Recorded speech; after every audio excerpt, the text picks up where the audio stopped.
बीसीसीआयचे अध्यक्ष जगमोहन दालमिया यांचं निधन झालंय। कोलकात्यातल्या बिर्ला हार्ट रिसर्च सेंटरमध्ये त्यांनी अखेरचा श्वास घेतलाय। रात्री 8 वाजण्याच्या सुमाराला दालमिया यांच्यावर एंजिओप्लास्टीची शस्त्रक्रिया केली जात होती, मात्र या शस्त्रक्रियेदरम्यान रक्तस्राव होऊन त्यांचं निधन झालं। ते 75 वर्षांचे होते। 3 दिवसापूर्वी छातीत दुखू लागल्यानं त्यांना कोलकात्यातल्या रुग्णालयात दाखल करण्यात आलं होतं। तिथेच त्यांच्यावरती उपचार सुरू होते, मात्र उपचारादरम्यानच त्यांचा मृत्यू झालाय। आपण या संदर्भात अधिक चर्चा करूयात। आमचे विशेष प्रतिनिधी सुनंदन लेले सध्या आपल्याबरोबर आहेत। सुनंदन, दालमियांच्या कारकिर्दीबद्दल काय सांगाल? भूषण, मन अक्षरशः सैरभैर झालेलं आहे। त्याचं कारण विविध रूप दालमियांची माझ्या डोळ्यासमोर येत आहेत।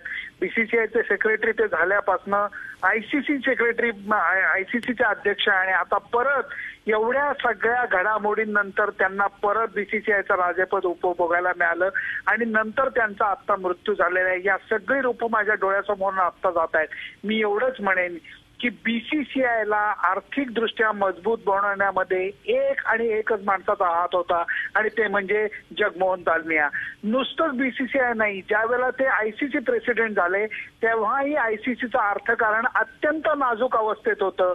आज आयसीसी क्रिकेट जगतामध्ये एवढं मोठं नाव करू शकले, आज एवढं अर्थकारण त्यांचं मजबूत झालंय, ज्याला कारण हे फक्त जगमोहन दालमिया आहेत आणि त्यांची दूरदृष्टी आहे। खरंय सुनंदन, जगमोहन दालमिया यांनी बीसीसीआयला आर्थिकदृष्ट्या सुदृढ बनवण्यामध्ये खूप मोठा वाटा उचलला, किंबहुना तेच या सगळ्याचे प्रमुख आधारस्तंभ होते। जगमोहन दालमिया यांची कारकीर्द अनेक कारणांसाठी गाजली। सुनंदन, त्यापैकी काही महत्त्वाची कारणं सांगाल? महत्त्वाची कारणं मी जसं आता म्हणलं त्याप्रमाणे की अर्थकारण मजबूत करण्यामध्ये त्यांचा मोठा हात होता। दुसरी गोष्ट म्हणजे खेळाडूंना कुठलीही फॅसिलिटी देण्याच्या बाबतीत ते कधी मागे पडायचे नाहीत। कित्येक वेळा असं व्हायचं की त्यांना क्रिकेटमधलं डीप नॉलेज नसायचं, परंतु माजी खेळाडूंबरोबर त्यांचे इतके अप्रतिम संबंध होते की ते त्यावेळेला योग्य वेळेला इगो बाजूला ठेवून, अहंकार बाजूला ठेवून माजी खेळाडूंचा सल्ला घ्यायचे आणि क्रिकेटच्या भल्यासाठी निर्णय घ्यायचे। त्यामुळे क्रिकेटला जागतिक दर्जा देण्यासाठी त्यांनी केलेले प्रयत्न हे अत्यंत काय म्हणतात त्याला कौतुकास्पद होते। आणि आत्ताच्या घडीला जे त्यांच्यावरती आरोप झाले, बीसीसीआय मधनं ते बाहेर फेकले गेले, बंगाल क्रिकेट असोसिएशनची गादी त्यांना सोडायला लागली आणि त्याच्यानंतर त्यांनी पुनरागमन केलंय। मला वाटतं हे सगळं जर का पाहिलं तर एक खरोखर लढवय्या क्रिकेट ऍडमिनिस्ट्रेटर आज गेलाय असंच म्हणायला लागेल। खरंय सुनंदन, खरं तर आज बीसीसीआयला जगमोहन दालमियांसारख्या एका उत्तम प्रशासकाची सुद्धा आवश्यकता होती। एक दूरदृष्टी असलेलं नेतृत्व बीसीसीआयला हवं होतं, मात्र आता ही न भरून येणारी पोकळी बीसीसीआयच्या संपूर्ण यापुढच्या काळात निर्माण झाली आहे। यानंतर बीसीसीआयच्या अध्यक्षपदाची माळ आता कोणाच्या गळ्यात पडू शकेल? बाप रे बाप भूषण, आता राजकारणाला ऊत चढणार आहे। त्याचं कारण बऱ्याच लोकांना स्वप्न पडणार आहेत की आता बीसीसीआय अध्यक्षपद मलाच मिळायला पाहिजे। ही रस्सी खेच लगेच उद्यापासून चालू होईल। बीसीसीआयचे सगळे लोक आता कामाला लागतील। जे जे ऍस्पिरंट्स आहेत की ज्यांना ज्यांना ही स्वप्न पडतंय की मलाच आता ते पुढचं अध्यक्षपदाची माळ माझ्या गळ्यात पडायला पाहिजे, त्यांचं काम चालू झालेलं असेल।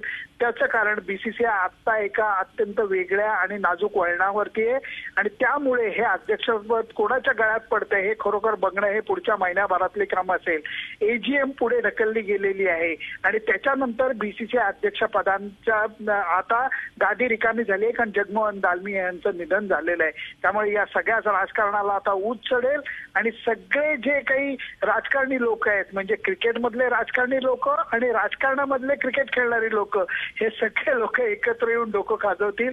परंतु हे राजकारण आता पुढच्या महिन्याभरामध्ये उलगडेल आपल्याला भूषण। सुनंदन, या गटातटांमध्ये आता नक्की कोण बाजी मारतं हे पाहण्यासारखं असेल, मात्र तुम्हाला काय वाटतं यात कोणता गट प्रभावी ठरू शकेल?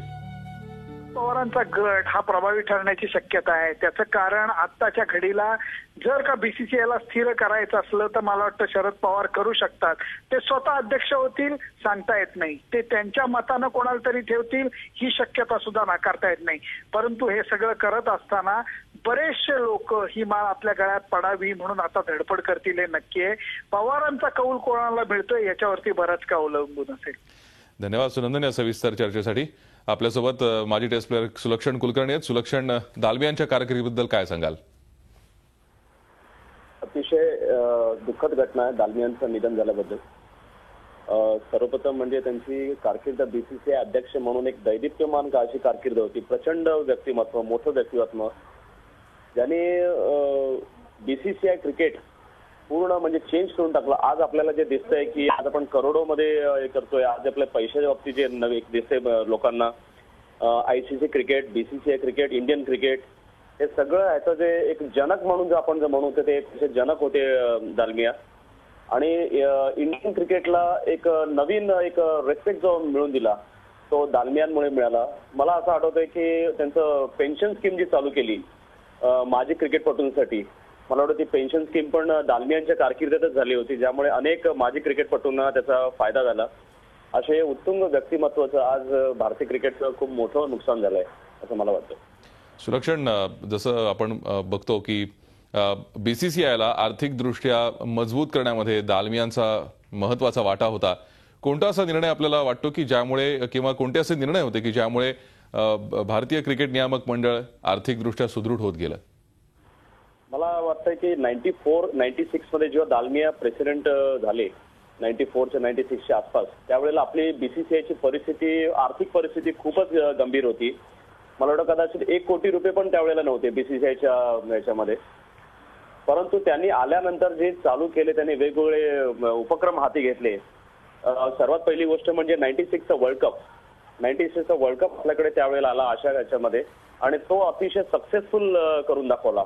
आणि तिथूनच मला वाटतं पैशांचा ओघ चालू झाला. आणि 2000च्या आसपास जे आपल्याकडे एक चालू झालंय क्रिकेट, आणि त्यात पैसा येणं आणि क्रिकेटपटूंना एक पैसा मिळणं.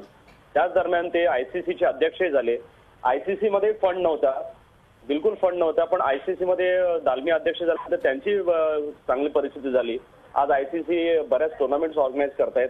याचं मुख्य श्रेय मी दालमियांना देईन, जे की एक नॉन क्रिकेटर ऍडमिनिस्ट्रेटर होते. बरेच आयसीसीला आपण जर लिस्ट पाहिली आयसीसीची, तर त्याच्या दालमियांच्या आधी सगळे मोठे मोठे क्रिकेटर्स होते, प्रेसिडेंट होते. पण तो दालमिया पहिले असे होते की नॉन क्रिकेटर ऍडमिनिस्ट्रेटर होते आयसीसी प्रेसिडेंट, ज्यांनी आयसीसीची समर्थपणे बाजू सांभाळली. आणि आज आर्थिकदृष्ट्या अतिशय सक्षम अशी म्हटली जाते आयसीसी आणि बीसीसीआय. धन्यवाद सुलक्षण या सविस्तर चर्चेसाठी. आपण पाहतोय जगमोहन दालमिया बीसीसीआयचे अध्यक्ष यांचं निधन झालंय. माजी क्रिकेटर कीर्ती आझाद यांनी प्रतिक्रिया दिली, आपण पाहूयात. दालमिया जी के जाना सच में बहुत बड़ी क्षति है. मैं उनको व्यक्तिगत रूप से जानता था, और अगर पैसा क्रिकेट में लाया तो कोई जगमोहन दालमिया जी ही लेकर के आए. आईसीसी की इतनी बड़ी औकात हुई उनके कारण से ही हुई, वहां पर भी वो पैसा लेकर के आए.